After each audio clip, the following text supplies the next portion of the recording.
Donc, je suis ravie de vous retrouver aujourd'hui, pour ce webinaire. Je suis Lucie du service marketing et communication du CRIP et aujourd'hui, je suis ravie d'être, avec, Codagis, enfin anciennement Codagis, mais aujourd'hui Attitude by Infodis et BMC, pour parler, de l'intelligence artificielle et comment elle devient un incontournable de l'e-com. Pendant toute la durée de la session, je vous invite à utiliser cette zone de chat sur la droite de votre écran pour poser toutes vos questions, ainsi que vos remarques, et ce qui vous vient, au cours de cette présentation. Les équipes y répondront, à la fin de la session lors d'une petite, partie, foire aux questions, de 5 minutes. Donc voilà, n'hésitez pas à poser, toutes vos questions en live et puis ils y répondront, à la fin de la session. Pour information, il y aura un replay qui sera disponible et puis, un petit questionnaire pour savoir ce que vous pensez de cette, expérience, webinaire, CRIP et Infodis. Donc, voilà, merci à tous, pour votre participation aujourd'hui et puis je vous souhaite une bonne session et je laisse, Jean-Christophe, je te laisse commencer. Merci Lucie. Donc avant tout, je voulais vous remercier d'avoir pris un petit peu de votre temps pour notre webinaire sur un sujet qui prend un sujet vaste, qui est l'intelligence artificielle au service de l'e-com. Donc je serai accompagné pour ce webinaire de Frédéric Douanet, qui est responsable de tout le pôle consulting au sein d'Attitude by Infodis, et de Florent, qui est incontournable chez BMC sur tous ces sujets d'intelligence artificielle. Donc, effectivement, un petit agenda. Donc, rapidement, Attitude by Infodis en quelques mots. Un petit peu d'actualité quand même, parce que vous nous connaissez peut-être sous le nom de Codagis Intégration. Voilà, on est devenu Attitude by Infodis depuis quelques semaines. Ensuite, je laisserai la main à Frédéric sur les problématiques et enjeux de la DSI, l'apport de l'intelligence artificielle dans les opérations IT, et enfin la démo avec Florent. On se garde quelques minutes sur la fin pour quelques questions-réponses. D'accord ? Donc effectivement, nous sommes tous un petit peu confrontés à l'intelligence artificielle dans les domaines actuels. Nous allons donc essayer de vous donner un petit peu notre vision pour tout ce qui est en rapport avec les opérations IT. D'accord ?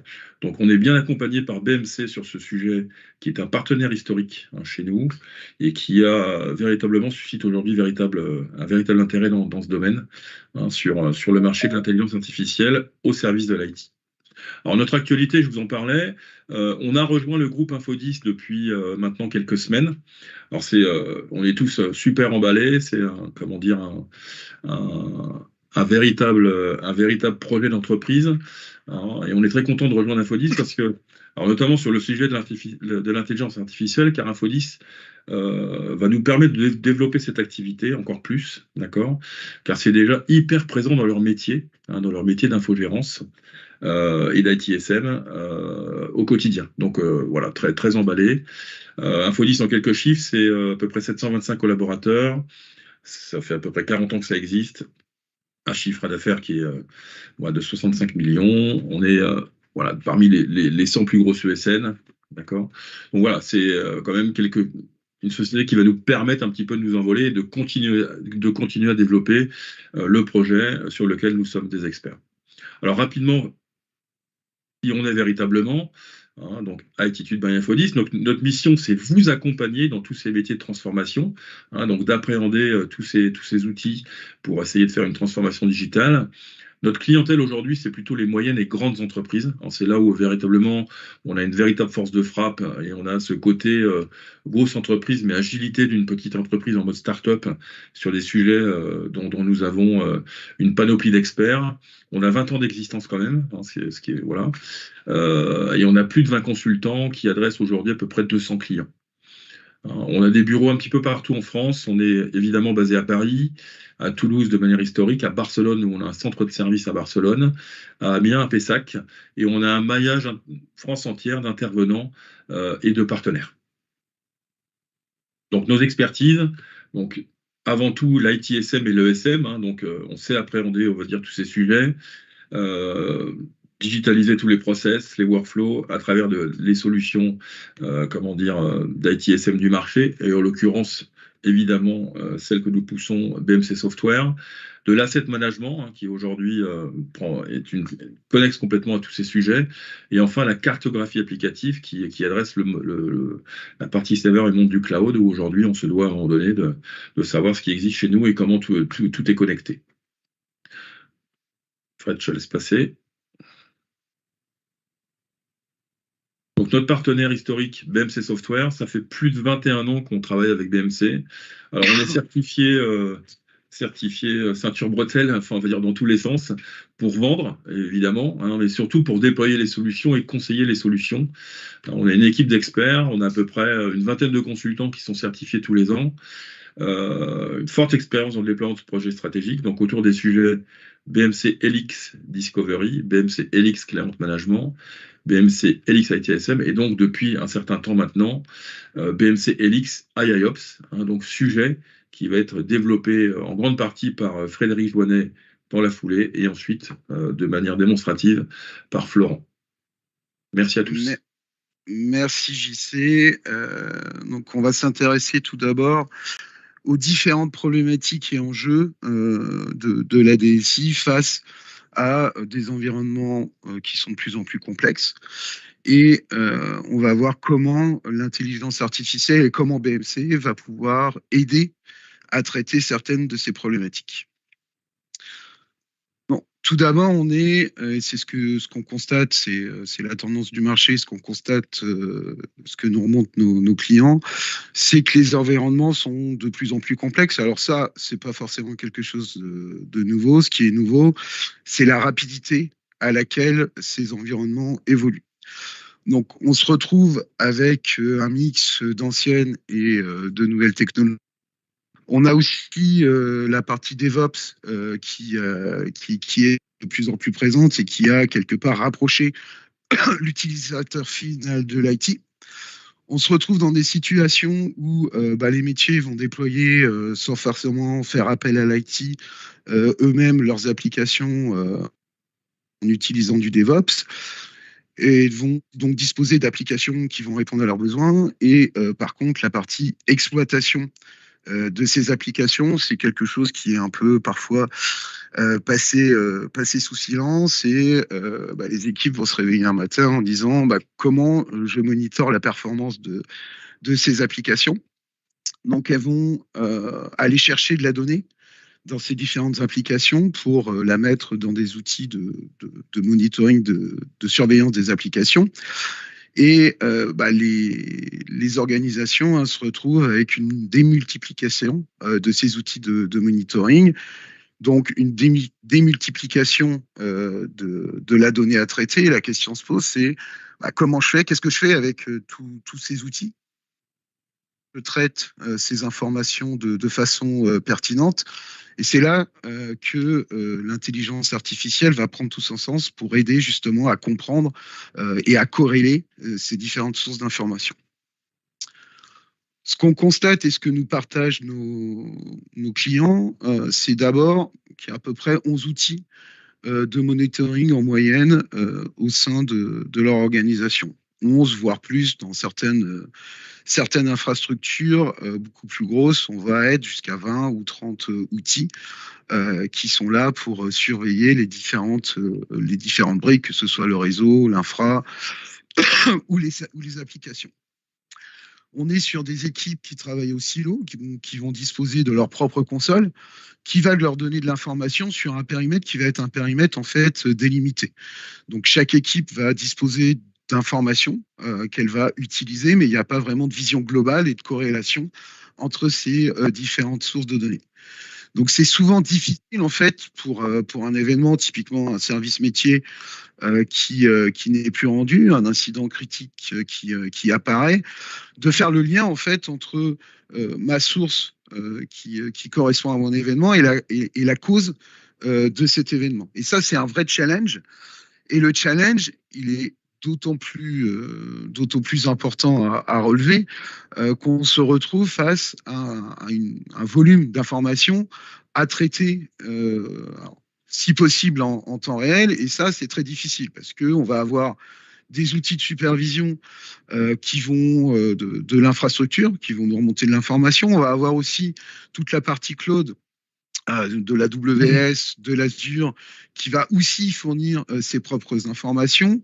On a de plus en plus de clients qui disposent de solutions APM type Dynatrace, donc qui vont surveiller la performance de ces applications. Et donc, j'ai un volume de données qui sont collectées. Ça, c'est très bien, mais maintenant, qu'est-ce que j'en fais?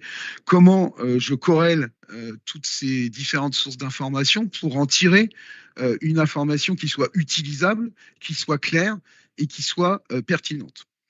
Ce qu'on constate aussi, c'est qu'il y a un fort besoin de prédire. Alors ça, c'est ce qu'on a déjà dans la vie de tous les jours. Hein. La météo, même si ça n'utilise pas de l'intelligence artificielle, c'est basé sur des modèles qui évoluent et qui permettent de prédire. Et la question qui se pose, c'est comment je fais pour introduire ça au sein de l'IT, comment je fais pour, face à des situations qui peuvent être répétitives, un incident qui se produit tous les mois sur un serveur, est-ce qu'à un moment donné, je ne peux pas prédire le fait que le mois prochain, cet incident, il y a de fortes chances qu'il apparaisse de nouveau, et quelle situation permet de me dire que cet événement, il va probablement arriver dans le futur.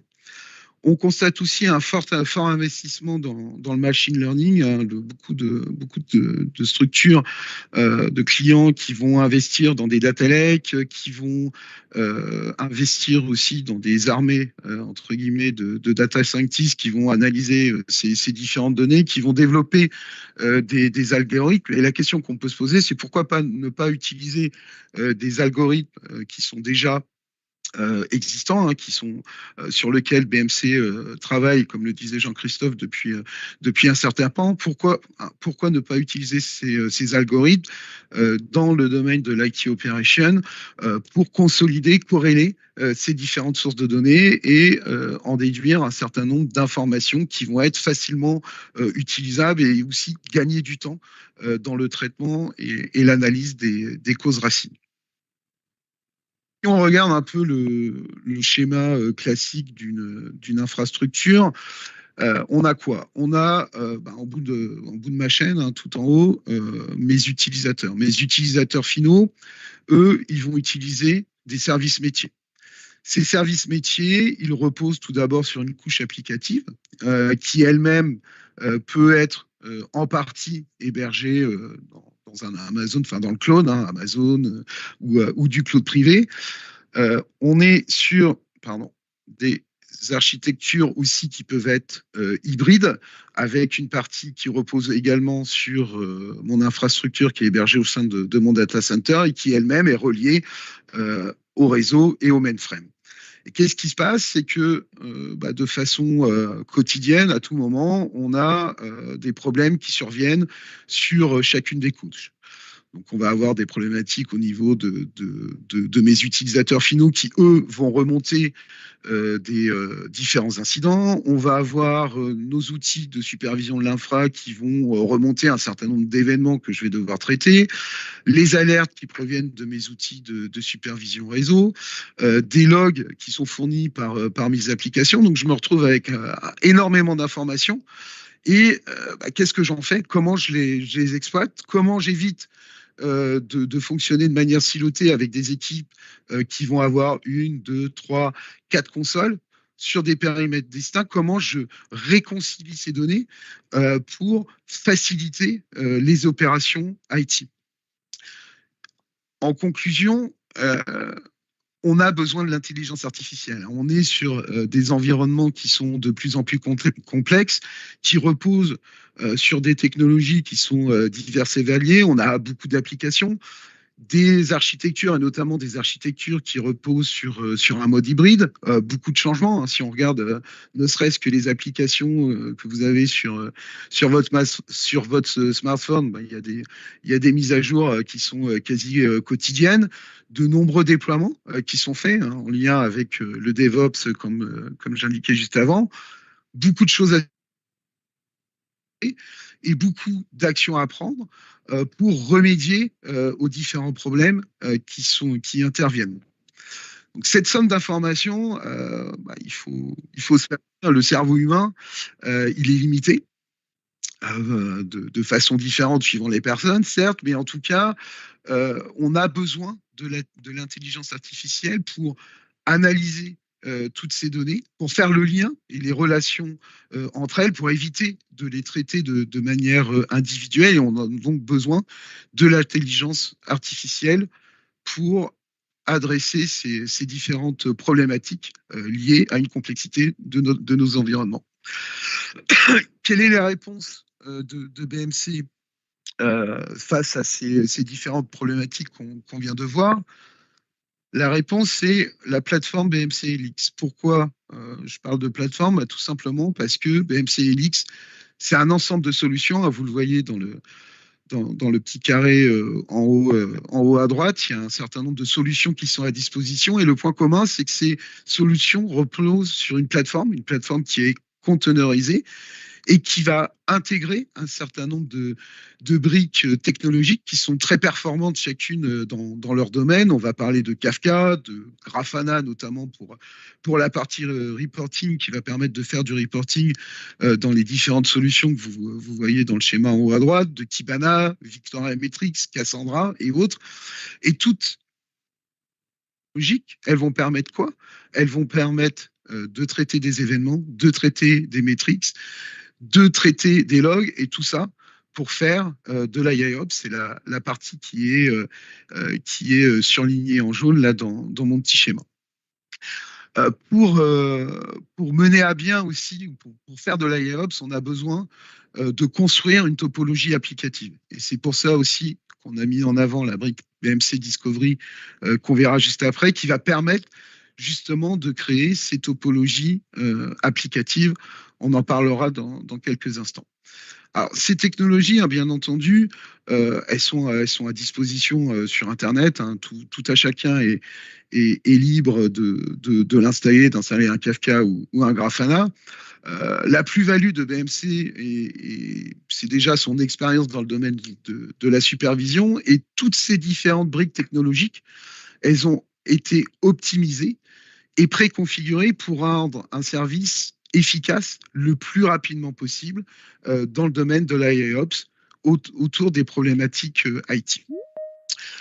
Quand BMC a développé cette plateforme, ils se sont posé la question de quelles sont les capacités critiques à intégrer dans cette plateforme pour pouvoir faire justement de l'IIOps. La première d'entre elles, et c'est ce que j'ai évoqué tout à l'heure, ça va être de casser les silos, donc de donner de la visibilité au travers des différents silos qu'on peut avoir de notre organisation, et donc de pouvoir ingérer de la donnée. Ça, c'est le premier point et la première capacité clé, c'est d'aller chercher de la donnée dans différentes sources de données.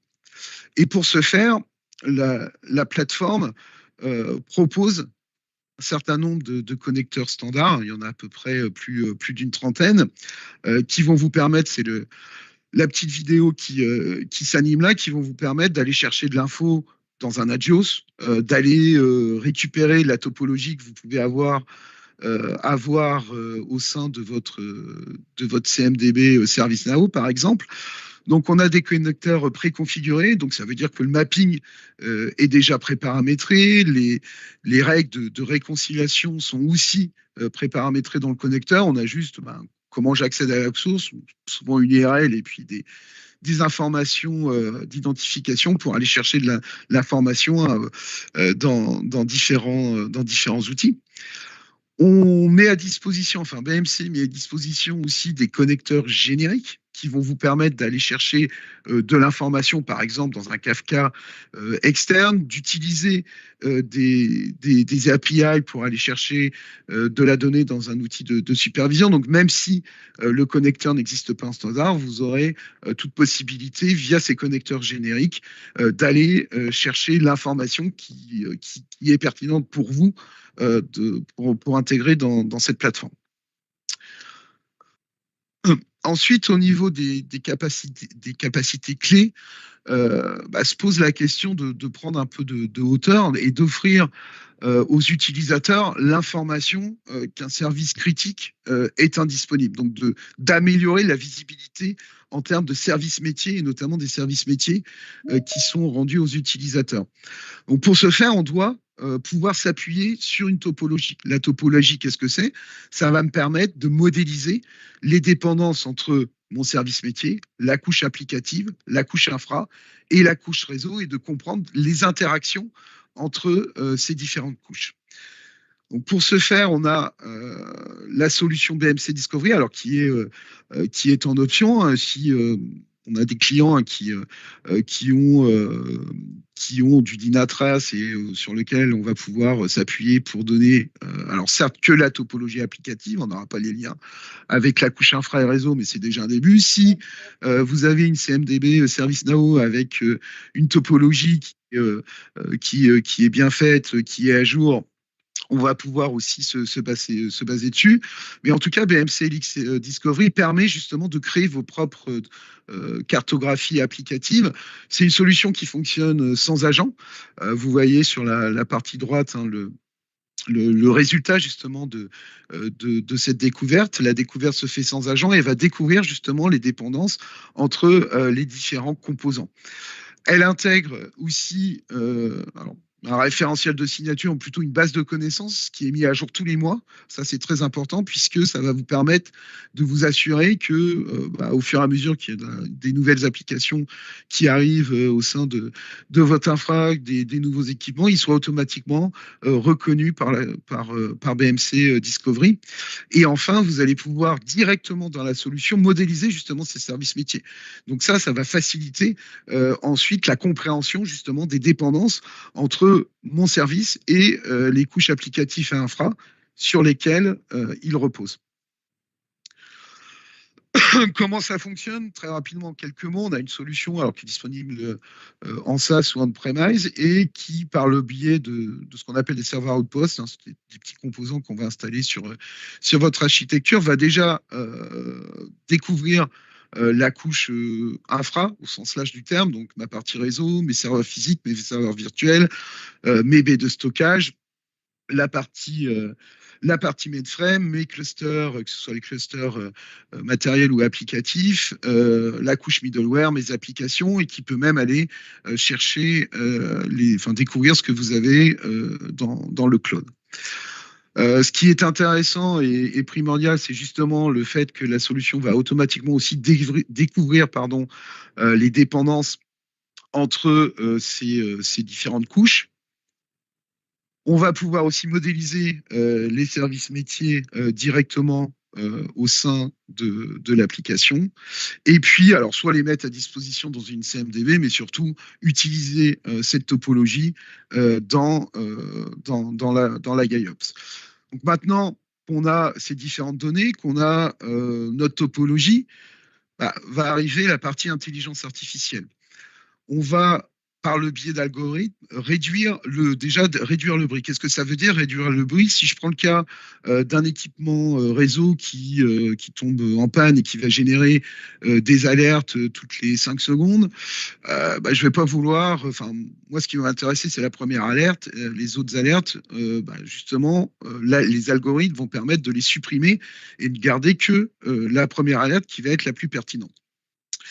L'intérêt aussi de cette intelligence artificielle, c'est pour tout ce qui va être root cause analysis. Pourquoi? Parce que si je prends un autre exemple où j'ai ma baie de stockage qui manque d'espace disque, je vais recevoir une alerte, je vais ensuite sans doute recevoir une alerte d'un ou plusieurs serveurs qui utilisent cette baie de stockage, et une troisième alerte sur une ou plusieurs applications qui sont installées sur ces serveurs.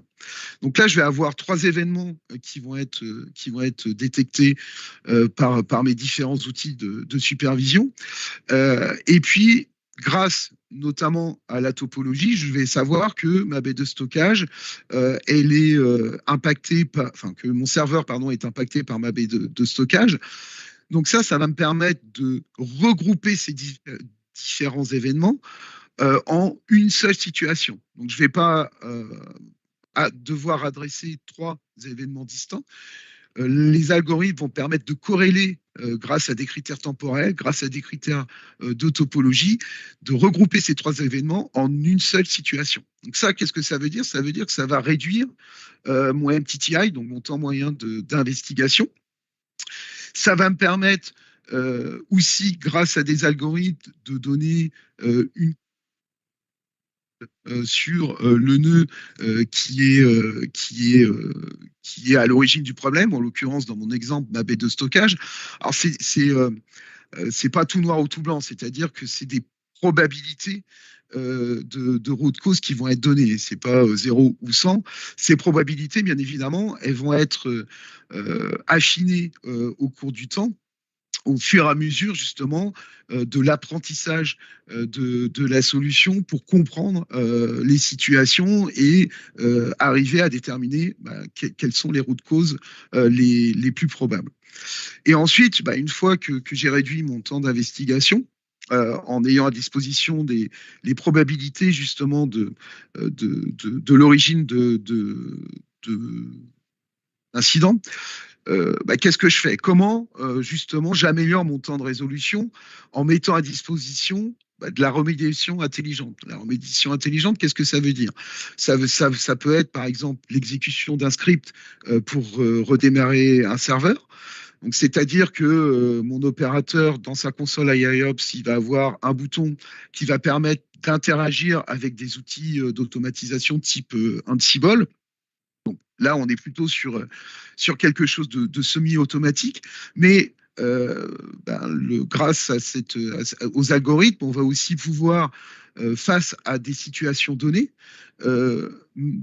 automatiser justement cette partie remédiation et l'exécution d'actions qui vont être gérées par des outils d'automatisation. Ça, cette notion d'algorithme et de détermination des routes causes et de la remédiation, si on regarde un peu plus dans le détail, comment ça fonctionne, on va avoir tout au début un certain nombre de sources qui proviennent de mes différents outils de supervision, que ce soit l'infra, l'application ou le réseau, donc qui vont générer un certain nombre d'alertes. Je vais avoir dans un premier temps, comme je disais juste avant, une réduction du bruit, c'est-à-dire que je ne vais conserver que l'alerte qui est importante et je vais supprimer tous les événements qui sont soit redondants ou soit qui n'ont pas d'intérêt. Je vais ensuite toujours, grâce à mes algorithmes qui vont se baser sur des critères de temporalité, sur ma topologie, sur la criticité, sur le nombre de sauts que je fais pour aller d'un élément à un autre, qui vont regrouper ces événements dans des en situation. Donc, ce qui va me permettre non plus de traiter des alertes, des événements de façon unitaire, mais de traiter des situations qui sont en fait des regroupements d'événements. Et ensuite, on va avoir une analyse qui va être basée sur différents algorithmes et qui va de donner un poids, une probabilité à un nœud donné en disant voilà, là je suis sur une situation d'erreur sur un espace disque, je vais avoir le nœud qui est en question et côté remédiation, je vais avoir un certain nombre d'actions. Vous voyez sur la partie droite, des actions pour nettoyer le disque, ajouter plus de disques. Même chose dans le cas, par exemple, d'une dégradation des performances d'exécution de requêtes. On va avoir directement des actions qui peuvent être soit manuelles, soit totalement automatisées pour remédier. Et puis enfin, maintenant qu'on s'est dit ça, une autre capacité clé qui est primordiale, c'est la notion de prédiction. Savoir que face à une situation donnée, par exemple, je sais que lorsque j'ai une augmentation de CPU, une augmentation de l'utilisation de la mémoire sur tel serveur, ça a déjà causé tel incident, je vais avoir au sein de la console IIOps l'information que là, je suis dans une situation qui, par le passé, a provoqué tel événement. Et donc, je vais avoir à disposition un certain nombre d'actions de remédiation que je vais pouvoir utiliser, alors, soit en les déclenchant ou soit au fil de l'apprentissage de la solution, en les automatisant pour me permettre justement de traiter les incidents éventuels avant qu'ils se produisent, donc de prédire ce qui peut se passer en fonction de différentes situations. Et enfin, pour finir, les avantages de BMC IAOps, c'est quoi? L'aspect cartographie, c'est ce qu'on disait tout à l'heure, hein, la topologie, c'est un élément clé, c'est un élément fondateur de l'IAOps. Donc BMC Discovery va permettre de créer votre propre modélisation de services métiers en découvrant justement les relations entre ces différentes couches. On a une solution qui peut ingérer différentes sources de données, que ce soit au travers de connecteurs natifs ou de connecteurs génériques. Donc, vous allez pouvoir fédérer au sein de la solution et intégrer toutes les sources de données qui proviennent de vos différents outils. Ensuite, on a la partie action de l'intelligence artificielle qui va permettre d'une part de réduire les bruits, comme on le voyait tout à l'heure, de corréler aussi ces différents événements, de les regrouper. Une identification aussi, une suggestion de causes probables pour justement cibler les efforts. Et puis, la partie remédiation via notre broker d'automatisation qui permet d'interagir avec des solutions d'automatisation. Et enfin, toutes ces données qui vont être restituées au travers de tableaux de bord qui sont, comme on l'a vu tout à l'heure, basés sur Grafana. Donc maintenant, je vais laisser la main à Florent pour illustrer ce qu'on vient de se dire au travers d'une démo. Merci Fred. Je vais donc partager mon écran. Et vous présenter en quelques mots la plateforme Helix et en particulier les composants que Frédéric a introduits aujourd'hui. Je ne vais pas passer du temps sur Helix Discovery, qui est une brique très importante et même qui est quasiment un prérequis à une bonne stratégie d'IIOps, puisqu'avoir à disposer d'une topologie à un moment donné, c'est vraiment la base. Mais on peut aussi récupérer de la topologie de différentes CMDB du marché. Je vais aujourd'hui me consacrer à la console qui permet de visualiser l'état des services métiers. La console de service monitoring et sur laquelle il y a donc un certain nombre de fonctionnalités d'IIOps qui sont intéressantes. On a une vue de l'ensemble de nos services métiers avec leur état. On peut avoir des vues un petit peu des sortes de heatmaps avec en orange l'état dégradé d'un service, en rouge l'état complètement indisponible, en vert l'état disponible. Et je peux bien sûr à chaque fois zoomer, donc par exemple pour essayer de comprendre ce qui se passe sur mon service Insta Banking. Donc j'ai un score de santé qui est calculé soit à partir du poids des différents événements qui ont été remontés relatifs à l'infrastructure soutenant ce service, ou un score de santé qui peut être aussi variabilisé en fonction par exemple du temps de réponse lorsqu'on se connecte à ce service métier, donc des choses qui peuvent être fournies par des solutions d'APM par exemple. J'ai tout de suite l'information comme quoi il y a 17 événements sur l'infrastructure sous-jacente à ce service et qu'effectivement, lors des 3 dernières heures, on peut voir que le service a été dans un état dégradé. Et ce que j'ai à ma disposition également, c'est quelque part une machine à remonter le temps. C'est-à-dire que si j'ai envie de remonter un petit peu le temps sur les 24 dernières heures pour voir ce qui s'est passé sur mon service, je peux le faire. Je peux le faire ainsi, remonter encore plus dans le temps, peut-être les 24 dernières heures, pour voir qu'effectivement, hier, aux alentours de 17h30, il y a quelque chose qui s'est passé. Ce petit point bleu illustre le fait qu'un changement a été effectué sur ce service, changement qui a sans doute été tracé dans une solution d'ITSM et qui a donc été remonté, comme plein d'autres données, dans une solution de service monitoring. J'ai aussi le fait qu'à effectivement 18h, il y a un certain nombre d'événements qui ont été déclenchés sur ce service et c'est pour ça que depuis 18h, l'état est pas bon. Et je peux réellement remonter dans le temps, c'est-à-dire que si je veux voir la situation avant la panne, je peux remonter et voir qu'effectivement, à cet instant-là, tout était vert. Mais intéressons-nous plutôt à la situation actuelle. Donc, je vais revenir dans le présent cette fois. Et d'ailleurs, si vous me laissez encore plus de temps, je pourrais éventuellement aller dans le futur pour voir les prédictions. Mais dans le temps qui nous est imparti, concentrons-nous déjà sur le présent. Et donc, j'ai ainsi une vue topologique de l'état actuel de mon service. Donc, j'ai une vue qui est, à l'instant où je vous parle, filtrée avec des notions d'impact. Je vais enlever tous les filtres pour vous montrer l'entièreté de cette topologie, donc qui peut avoir été créée soit par une solution de découverte, telle que Helix Discovery, ou récupérée d'une solution d'APM ou d'une CMDB, d'un ITSM tiers, comme le précisait Frédéric un peu plus tôt. Donc, si j'étends un petit peu cette cartographie, je peux même l'agrandir pour le bien de nos yeux, je peux voir que parmi les 5 hosts, donc les 5 serveurs sur lesquels repose ce service, en réalité, je n'en ai qu'un qui est en rouge, donc ce serveur-ci. Est-ce qu'il y a un impact sur un certain nombre de choses? Donc, par exemple, des bases de données. Donc, j'ai une base de données qui est tombée, une qui est disponible. Et donc, j'ai tout de suite une vision, je dirais, centralisée de l'ensemble de l'état de cette infrastructure. Si je clique sur ce serveur, par exemple, je vais tout de suite voir l'ensemble des événements qui ont été remontés sur ce serveur. Donc, ils peuvent être de différents types, comme l'expliquait Frédéric. On a un certain nombre de connecteurs, une trentaine, qui permettent de remonter de l'information. On a aussi la capacité d'exploiter des logs. Donc là, on voit que, par exemple, il y a un certain nombre de messages de logs qui ont été remontés sur ce serveur. Et je peux, en quelques clics, voir le détail. Donc, si je clique sur ce message, sur cet événement lié à une log, je peux tout de suite revoir la log. Et donc, on arrive sur une interface qui va vraiment nous mettre en évidence le message dans la log à l'origine de cet événement. Donc, c'est une interface basée sur du Kibana.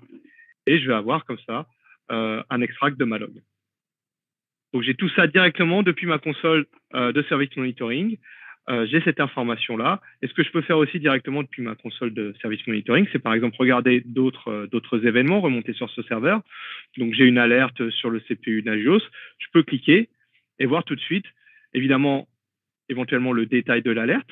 Donc, si on a toute une brique d'event management en arrière-plan qui permet de voir de façon classique chaque slot de l'alerte Nagios.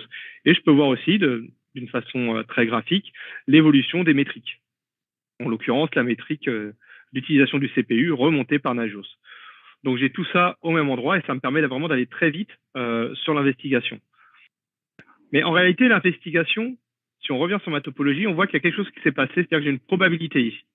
J'ai tout de suite un score de probabilité qui m'indique que j'ai 50% de chance. 50%, c'est pas mal, parce qu'il y a quand même pas mal d'autres composants impactés.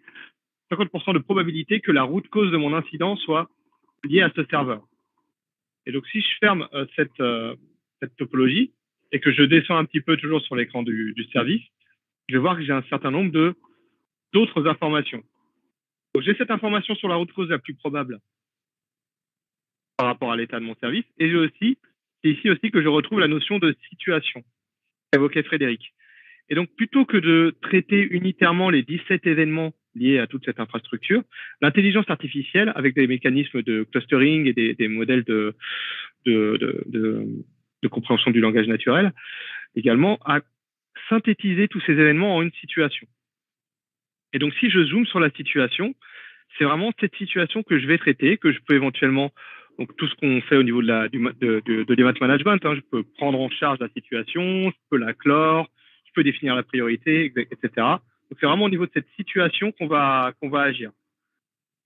Donc, vraiment, j'insiste sur le de gérer vraiment unitairement les événements liés à la base de données, les événements liés au middleware, les événements liés au serveur. On a la possibilité de gérer vraiment ce qu'on appelle une situation qu'on va potentiellement pouvoir relier à un incident dans l'ITSM si besoin et qui va regrouper des événements. Des événements qui vont avoir un score d'impact.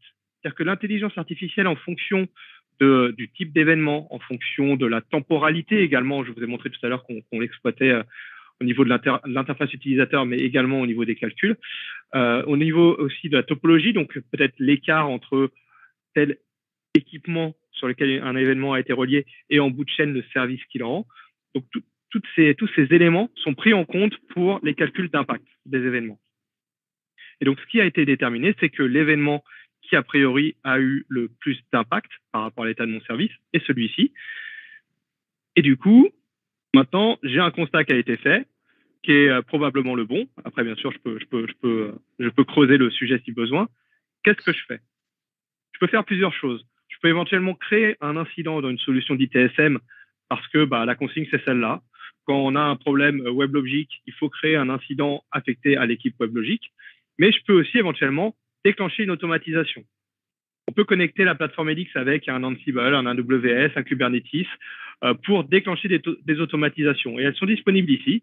C'est-à-dire que moi, en tant qu'opérateur qui surveille l'état de mon service, je peux en un clic déclencher une automatisation qui a été mise à disposition dans la bibliothèque. Ici, par exemple, c'est un diagnostic. C'est souvent la première étape quand on reçoit une alerte de faire un diagnostic. On peut aller un petit peu plus loin dans le diagnostic, mais ça peut être aussi le fait de déclencher, qu'il ait un process, c'est un peu violent, mais ça peut être de demander le redémarrage d'une application, donc en utilisant par exemple un orchestrateur comme Control-M auquel on peut se connecter, redémarrer proprement une application pour revenir dans un état nominal.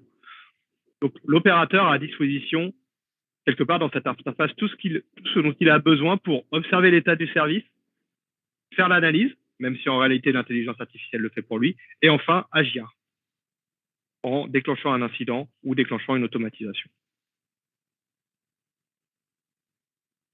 Voilà ce que je voulais vous montrer aujourd'hui, en un peu plus d'une dizaine de minutes, pour vraiment vous donner une overview de ce qu'on peut faire aujourd'hui avec l'intelligence artificielle appliquée vraiment à des solutions d'hypervision, un domaine dans lequel nous sommes présents depuis longtemps et qu'on a complètement vraiment repensé avec tout ce qui se fait aujourd'hui en termes d'intelligence artificielle, de generative AI, etc.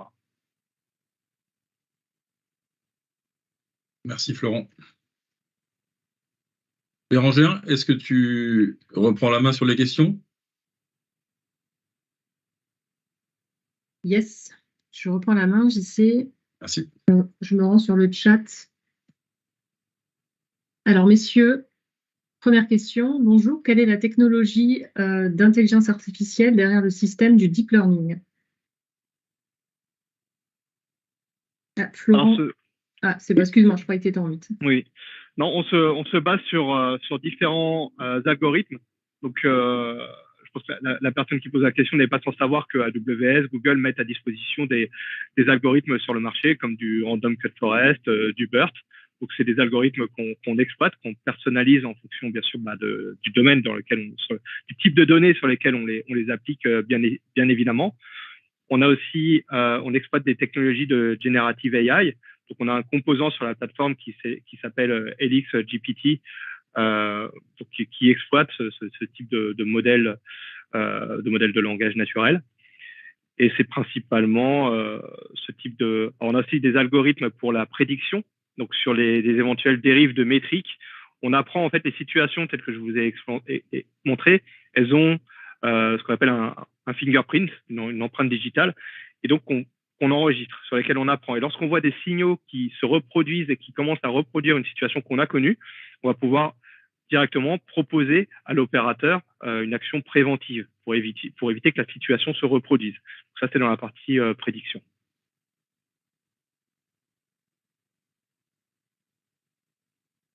Très bien, merci Florent. J'espère que ça a répondu à la question. Alors j'ai une autre question. Comment BMC Discovery parvient à découvrir la topologie applicative et les CI dépendants dans des architectures applicatives complexes avec des load balancers, de l'API gateway, etc., sachant qu'il y a bien souvent un grand nombre de customisations dans les technologies utilisées?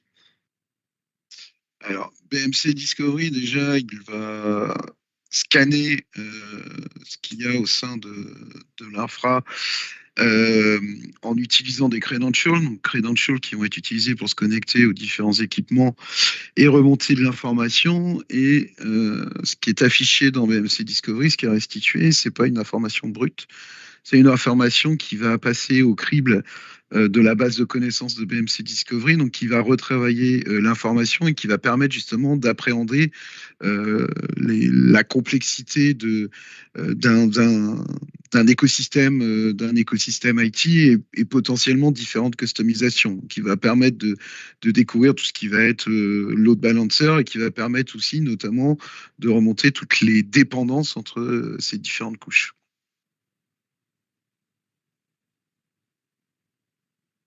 Très bien, merci Frédéric. Je vais passer à la question suivante. Est-on obligé d'avoir uniquement des solutions BMC pour que cela fonctionne? Alors, non, pas forcément. C'est ce que j'évoquais tout à l'heure dans ma présentation. On a toute possibilité, toute latitude via soit les connecteurs standards, soit par le biais de connecteurs génériques, possibilité d'aller chercher de l'information au travers de toutes sources de données, que ce soit du Nagios, du ServiceNow, du Trace. Donc, vous avez pas obligation d'être full BMC pour faire. Très bien, merci Frédéric.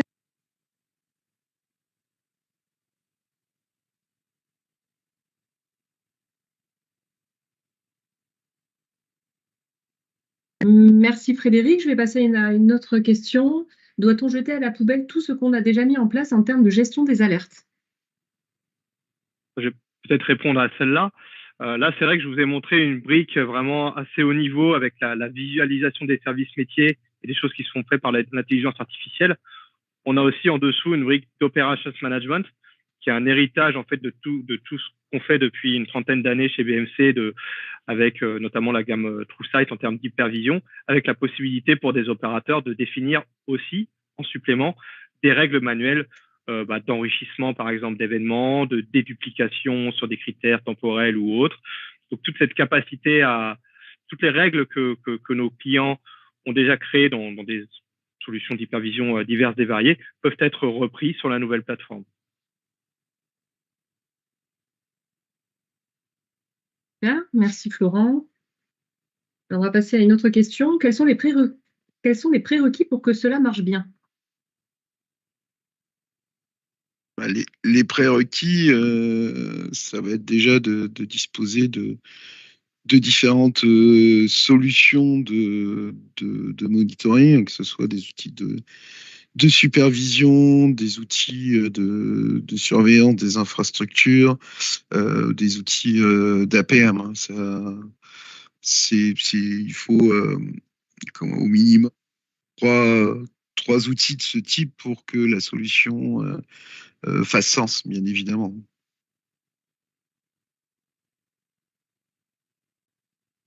Très bien, merci Frédéric. Alors, je vois qu'on est un petit peu pris par le temps par rapport au timing qu'on s'était fixé. Il y a d'autres questions qui sont arrivées dans le chat. Donc, ce que je vous propose, c'est qu'on revienne vers vous de manière individuelle pour répondre à ces questions.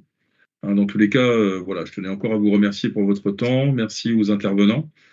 Et on ne manquera pas de revenir vers vous donc, sur tous ces sujets. N'hésitez pas non plus à nous contacter. Merci beaucoup. À tout le monde. Merci à tous pour votre participation. Et puis, vous recevrez donc le replay ainsi qu'un petit questionnaire pour savoir ce que vous avez pensé de ce webinaire aujourd'hui. Merci à tout le monde. Merci. Bonne journée. Merci. Bonne journée.